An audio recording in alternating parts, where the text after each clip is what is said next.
ఫిబ్రవరి 28వ తారీఖున Israel, Iran, America Iran యుద్ధం మొదలయ్యి ఇప్పటికి 8వ రోజు. గత 24 గంటల్లో చూస్తే యుద్ధం మరో లెవెల్కి వెళ్ళిందని చెప్పవచ్చు. ఏ విధంగా అంటే ఇరాన్ కొత్త ఆయుధాలు తీయడం, అమెరికా, ఇజ్రాయెల్ ఇంకా విస్తృతంగా ఇరాన్ మీద దాడి చేయడం, కొత్త ప్రదేశాలకు విస్తరించింది. ఎక్కడికైతే విస్తరించిందో ఇప్పుడు వెస్ట్ ఏషియా దాటి యూరోప్, సైప్రస్, తర్వాత అజర్బైజాను, తర్వాత ఇండియన్ ఓషను, ఇది ఇంకా విస్తరిస్తూనే ఉంది. కొత్త ఆస్తులు, పెద్దగా ఆయుధాలు, కొత్త ఆయుధాలు తీయడం వల్ల కొత్తగా డిస్ట్రక్షన్ అనేది విధ్వంసం ఎక్కువ జరిగినట్టు మనకి 8వ రోజు గత 24 గంటల్లో యుద్ధం చూస్తే తెలుస్తుంది. 8వ రోజు అప్డేట్కి సంబంధించి చూస్తే అమెరికా ఏంటంటే ఒక ఇరాన్కి సంబంధించిన ఒక డ్రోన్ వాహక నౌకని, అది 180 మీటర్ల రన్వే ఉండి దాని డ్రోన్ వాహక నౌకని సర్వనాశనం చేసింది. అది బగ్గుమంటుందని తెలుస్తుంది. అది ఒక పెద్ద విజయంగా అమెరికా చెప్పుకుంటుంది. దీంతోపాటు ఇజ్రాయెల్ ఒక 50 యుద్ధ విమానాలతో, 5th జనరేషన్, 4.5 జనరేషన్ యుద్ధ విమానాలతో టెహరాన్ మీద మళ్ళీ భీకరమైన దాడులు చేయడం. అందులో టెహరాన్లో ఒకప్పుడు ఖమేనీ తలదాచుకున్న సీక్రెట్ అతి లోతైన బంకర్ని పేల్చేయడం అనేది ఇక్కడ మనకు చూపిస్తుంది.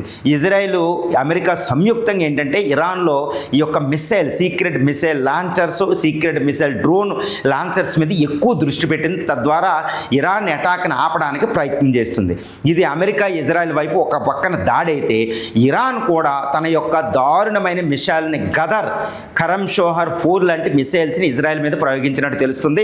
ఇప్పుడు ఇది ఇజ్రాయెల్కు ఇంకొక అతిపెద్ద తలనొప్పి అయిపోయింది. ఏంటంటే కొత్తగా ఏంటంటే ఇప్పుడు ఇరాన్ ఏం చెప్తుందంటే, మీరు never before you have seen, మీరు ఎప్పుడూ చూడని యొక్క మిసైల్స్ మా దగ్గర చూస్తున్నారని గదర్ అనేది ఒక మిసైల్స్ ఒకటి తీసింది, షేకెన్ అనేది ఒక మిసైల్ తీసింది, ఖైబర్ షేకెన్ అనే మిసైల్, కరమ్ షోహర్ 4 మిసైల్ తీసింది. వీటిలో ఇదేంటంటే ఈ క్లస్టర్ బాంబ్స్ ఉపయోగిస్తుంది. అంటే ఒక్కొక్క మిసైల్ 1 టన్ను బరువున్న ఈ కరమ్ షోహర్ 4 మిసైల్లో అది 1 టన్ను బరువులో కొన్ని వందలు వేలాది క్లస్టర్ బాంబ్స్ ఉపయోగిస్తుంది. అది ఆకాశంలోకి వెళ్ళి ఇంటర్సెప్టర్ పేల్చినా పేల్చకపోయినా, ఇరాన్ అంటే ఇజ్రాయెల్ అడ్డుకోకపోయినా అది ఆకాశంలో కొన్ని వందల బాంబుల కింద విడిపోయి వందల ప్రదేశాల్లో పడుతుంది. అది వెంటనే పేలదు. అది ఒక ఎప్పుడు భయాన్ని కొలిపేసి ఉంటుంది, దాన్ని కదపడానికి ఉండదు. సో ఈ విధంగా ఇజ్రాయెల్కి ఒక పర్మనెంట్గా బాంబుల్ని అక్కడ నాటేస్తుంది. ఇది చాలా పెద్ద ప్రమాదం. ఇజ్రాయెల్ ఏముంటుంది, ఇది అంతర్జాతీయ చట్టాలకు విరుద్ధం, క్లస్టర్ బాంబులు బ్యాన్ అయి ఉన్నాయని అంతర్జాతీయ చట్టాలు మాట్లాడుతుంది. మరి నీకు లేదా అంతర్జాతీయ చట్టాలని ఇరాన్ మాట్లాడుతుంది.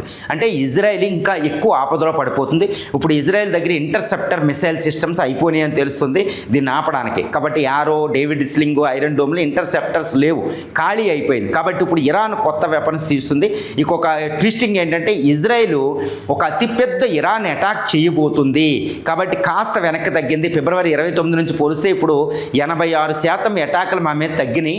కానీ ఏదో ఒక అటాక్ అతిపెద్ద జరగబోతుందని ఇజ్రాయెల్ అనుమానిస్తుంది. కానీ అడ్డుకోవడానికే అక్కడ ఎగ్జాస్ట్ అయిపోయి మిసైల్ ఇంటర్సెప్టర్స్ అని తెలుస్తుంది. అంటే ఇజ్రాయెల్ చాలా ఆపదలో ఉంది, విలవిలలాడిపోతుందని తెలుస్తుంది. ఈ యొక్క United states of America president గత 24 గంటల్లో మాట్లాడింది ఏంటంటే, 8వ రోజు ఆయన, మీరు ఎట్టి పరిస్థితుల్లో ఇరాన్ లొంగిపోవాలి, లొంగకపోతే సర్వనాశనం అని ప్రకటిస్తున్నాడు. ఇరాన్ ఏమంటుంది, మేము లొంగే ప్రసక్తి లేదు, డిస్కషన్సే లేవు, నువ్వు ఎంత వస్తే మేము అంత వస్తున్నామని ఇరాన్. ఇప్పుడు ఇరాన్ చూస్తే అతి గొప్పగా అది అటాక్ చేస్తుంది, అఫెన్సివ్ అనేది తెలుస్తుంది. ఇప్పుడు ఖతారు, బహ్రెయిను, ఈ తర్వాత సౌదీ అరేబియా రియాదు, తర్వాత ఈ కువైట్, ఈ ప్రాంతాలు యుఏఈ, వీటి మీద కొత్తగా దాడులు చేయడం. ఎంతో 6వ అతిపెద్ద ఆయిల్ రిఫైనరీ మంటల్లో ఉందని తెలుస్తుంది. కొత్తగా ఆయిల్ వెల్స్ని అటాక్ చేస్తుంది, ఆయిల్ ఇన్ఫ్రాస్ట్రక్చర్ అటాక్ చేస్తుంది. తర్వాత హర్మూజ్ స్ట్రైట్ ఇప్పటికీ దాని కంట్రోల్లో ఉంది. అక్కడ ఏ నౌకలు కూడా మూవ్ అవ్వడానికి లేదు.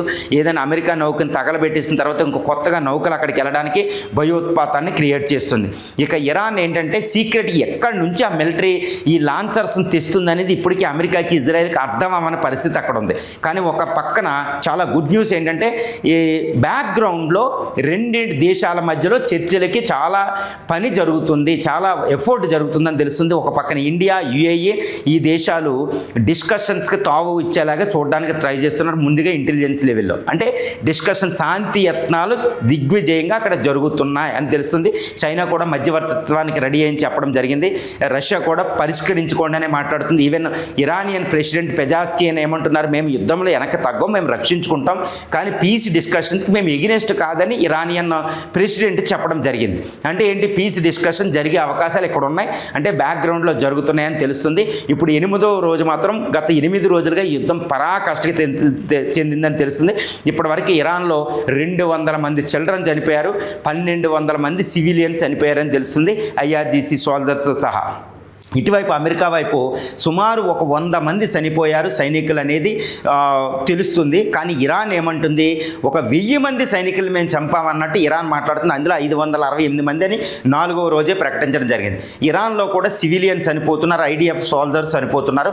అక్రాస్ ది 14 కంట్రీలు, గల్ఫ్ కంట్రీస్లో 14లో కూడా 100 మంది సివిలియన్స్ చనిపోయారు. ఇప్పటివరకు ఎక్కువగా ఆస్తి నష్టం అమెరికాకి ఇజ్రాయెల్కే సంబంధించింది. అమెరికాకే $1.1 బిలియన్ విలువైన ఒక ట్యాంకరు, ఒక రాడార్ స్టేషన్ కోల్పోయింది. 4 యుద్ధ విమానాలు కూడా కోల్పోవడం జరిగిందనమాట.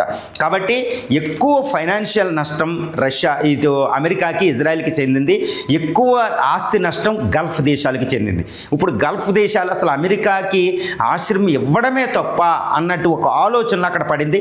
ఎందుకంటే UAEలో అత్యధిక ధనవంతుడు, గల్ఫ్లోనే బిలియనీర్ అయిన ఒక వ్యాపారవేత్త అమెరికాకి వ్యతిరేకంగా గొంతు విప్పడం, ఇది అక్కడ ఉన్న పబ్లిక్ ఒపీనియన్కి ఒక ప్రతిబింబం అని అనుకుంటున్నారు. అమెరికా ఎయిర్ బేస్లకు ఇవ్వడం తప్పు, అమెరికా మా ఏరియాలో యుద్ధాన్ని ప్రారంభించింది, ఇది చాలా చాలా తప్పు అంటూ బిలియనీర్ మాట్లాడాడు. అంటే ఇరాన్కి సపోర్ట్, పబ్లిక్ ఒపీనియన్ పెరుగుతుంది. ఎందుకంటే ఇరాన్ ఏంటంటే తన రక్షణకి రంగంలో దిగింది తప్పితే అమెరికా ఈ దాడికి పాల్పడిందని ఒక ఒపీనియన్ ఇస్లామిక్ కంట్రీస్లో వచ్చేసింది. తర్వాత ఇప్పుడు ఫ్రైడే ప్రేయర్స్ అనేవి ఇరాన్లో చాలా ఇంపార్టెంట్ అవుతున్నాయని తెలుస్తుంది.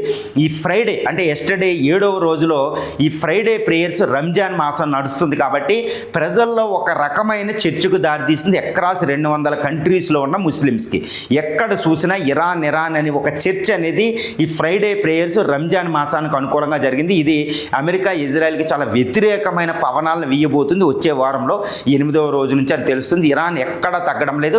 ఇంకొక అతిపెద్ద విషయం ఏంటంటే, షాకింగ్ ఇష్యూ ఏంటంటే, అమెరికన్ ఇంటెలిజెన్స్లో అమెరికాలో ఇవి చెప్తున్నాయి, అమెరికా రక్షణ శాఖ ఇరాన్ చేసే ఈ యొక్క యాక్యురసీ అటాక్స్లో మాన్యూవరింగ్ ఇదంతా రష్యా యొక్క మిలిటరీ శాటిలైట్ హెల్ప్. అదేవిధంగా ఇరానియన్ షాహిద్ మిసైల్ డ్రోన్ని రష్యా రివర్స్ ఇంజనీరింగ్ ఇంకా అభివృద్ధి చేసి ఇరాన్కి ఇస్తుంది. కాబట్టి దాడులు చాలా సుస్పష్టంగా లొకేషన్ ఐడెంటిఫై చేసి రష్యా యొక్క హెల్ప్ వల్ల ఇరాన్ యుద్ధం చేయగలుగుతుందనే ఒక ఇష్యూ రష్యా యుద్ధంలో ఉంది అనేది తెలియజేస్తుంది అనమాట. ఇప్పుడు ఈ యుద్ధ ప్రభావం వల్ల 8వ రోజు చూస్తే గ్యాస్ ధరలు, పెట్రోలియం ధర ఇప్పటికే $100 దాకా వచ్చేసింది, 95, అంటే 25% పెరిగినట్టు తెలుస్తుంది 8 రోజులు. అంటే ప్రపంచం అంతా యుద్ధానికి కొల్లోలం. అంటే రష్యా ఉక్రెయిన్ యుద్ధానికంటే 100 రెట్లు ఈ యుద్ధం వల్ల ఎఫెక్ట్ అవుతుంది ప్రపంచ ఆర్థిక వ్యవస్థ అని తెలుస్తుంది. ఇండియాలో గ్యాస్ కూడా దొరకని పరిస్థితి ఒకటి క్రియేట్ అయిపోతుంది. ఇండియన్ గవర్నమెంట్ కూడా ఈ పబ్లిక్ కంపెనీలకి గ్యాస్ సరఫరా ఆపేసింది, ఇండస్ట్రీస్కి. ఇప్పుడు కేవలం హౌస్ హోల్డ్స్కి మాత్రమే గ్యాస్ ఇస్తుంది. ఇప్పటికే ఆ రేట్లు కూడా పెరగడం, అంటే ఒక 10-15 రోజులు ఇలాగే యుద్ధం జరిగితే ఎట్టి పరిస్థితుల్లో గ్యాస్ దొరకని పరిస్థితి ఇండియాలో కూడా సంభవిస్తుంది. ప్రపంచవ్యాప్తంగా ఇదే పరిస్థితి. యూరోప్ విలవిలలాడిపోతుందని తెలిసింది. ఎందుకంటే యూరోప్ కూడా ఇండియాలాగా గల్ఫ్ మీద ఆధారపడుతుంది, LNG LPG సప్లైస్కి. ప్రపంచవ్యాప్తంగా ఇప్పుడు ఆయిల్ వల్ల రేట్లు పెరుగుతుంది, చాలా విపరీతమైన వ్యవస్థలోకి పడిపోయింది. ఇప్పుడు ఇండియాకి అయితే రష్యా ఆయిల్ వచ్చినా కానీ ఇక్కడ ఆయిల్ కొరత వచ్చే అవకాశం ఉంది. కాబట్టి అన్ని దేశాలు ఈ యుద్ధం ఆగాలనే కోరుకోవడం వల్ల మరి అమెరికా ఏం చేస్తుంది, ఇరాన్ ఏం చేస్తుందో ఇప్పుడు మనం చూడాలి.